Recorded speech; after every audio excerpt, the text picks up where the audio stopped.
divide 25 by 2.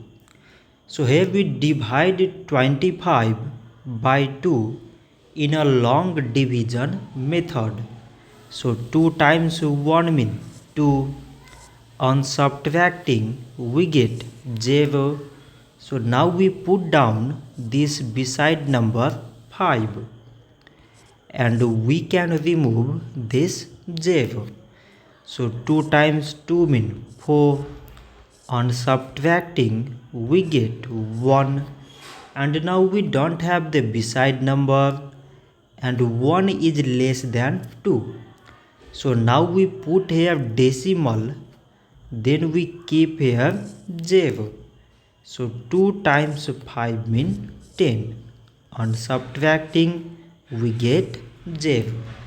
So 25 divided by 2 we get 12 decimal 5. So this much for today and thanks for watching.